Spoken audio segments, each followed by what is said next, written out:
All right, hello wine-drinking people. What I drank yesterday, today would be the Duccio Corsesi event about this historic landmark in the northern region of the Chianti's Classico zone.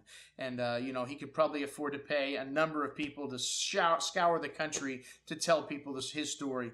But you really have to respect somebody that is out there and doing the work himself. The hard work. Because, hey, I don't want to say that good wines are hard to sell, but you know what? The greatest wines in the world need flag bearers. They need people out there telling you why they're great. And one of the reasons these wines are great is the commitment that the Duccio has to this property. When he came here for the first time, when his father said, I want you to go to this property that we own, and I want you to develop it or do whatever. And he went there and he saw it, and they were going to put this vacation spot on this property. And, he was taken back by the beauty, and he said, no, we cannot do this. We are going to redevelop this, and we're going to restore the building. It's a historic landmark, the winery pretty much. And, today it really is a fantastic property. If anyone is going to Tuscany, one of the things that the Wine Watch does is we double as a travel agency. That's right, folks. We will set you up on tours of wine country to places like Prinipe Corsini in Tuscany if you are on your way there. And they've also got a property in Bulgari, which that's how we started out the night. Well, actually, we started out the night with the Henriot Brut Souverain. And, man, I never get tired of drinking this champagne. This is the group that imports these wines into this country, the Henriot group, with our good friend David Snyder, who helped set up this event. And, another reason, man, if you're a producer and I like your wines and you're willing to fly in magnums of older vintage wines to show to our wine-drinking people, how can I say no to that? All right, well, the new property, La Corte Maremma, Prinipe Corsini, the Birillo, Rosso, a really nice little wine. And this wine is Cabernet Sauvignon and Merlot, the two grapes that thrive out on the Tuscan coast. Hey, there's a little winery out there, maybe you've heard of it, called Sassicaia, which is kind of got everything started. Their first commercial release, 1968.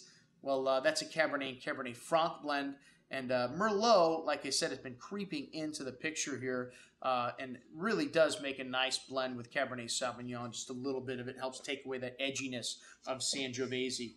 But this wine had some lovely red cherry fruit, a little licorice, lots of soft and round berry fruit on the tongue, and nice freshness, a really drinkable and easy-going wine, 13.5% alcohol. Definitely had that Tuscan terroir in it, but you notice the international varietals. But like I said, for $19 and change, just a delicious little crowd pleaser. All right, next up we had the entry-level Chianti Classico, the Corti, and this wine is a great representation of your classic-style Chianti Classico, 95% Sangiovese, Colorino, and Caniolo in there. Really light and zesty acidity here, a little bit of that dusty earth you get from Chianti, and then some little bit of red licorice, old saddle leather spice, and really light, but not light in flavor, just light and refreshing on the palates. All right, and then we had our vertical selection of Don Tommaso. And the first vintage of this wine was 1994. I don't know why I get this Italian accent when I start talking about wines like this. But this wine, we went all the way back to 1998.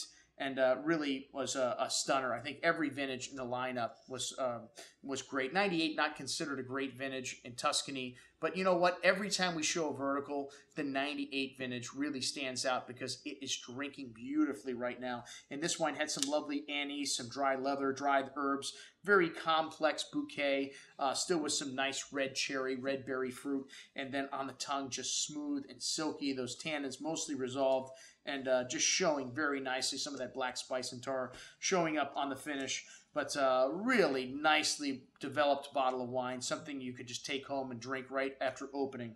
The 1999, this wine had quite a bit more structure to it, some lovely black truffles and black earth nuance.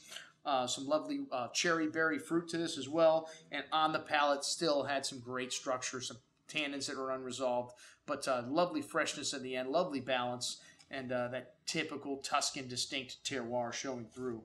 All right, then the 2001, man, this wine was a blockbuster. Wow, showing a little bit of lead pencil, kind of graphite notes, some black licorice, dusty earth, and still a lot of primary fruit in this wine, even though it's 10 years old. This was probably the crowd favorite, and I scored this wine my second highest score, most excellent, with a plus really nicely developed and still shows some room to improve in your cellar. And hey, even though we don't have any of these magnums available on this offer, the Duccio says they're all available in his cellar, and he's willing to part with some of them for us. So keep an eye on that. With your next offering on these wines, you're going to see all these magnums on it.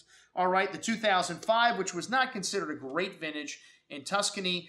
This is a very nice little wine, nicely developed, and had that lovely red berry fruit, again, some of that porcini mushroom, and on the lighter style, but very well balanced and drinking very nicely at the moment.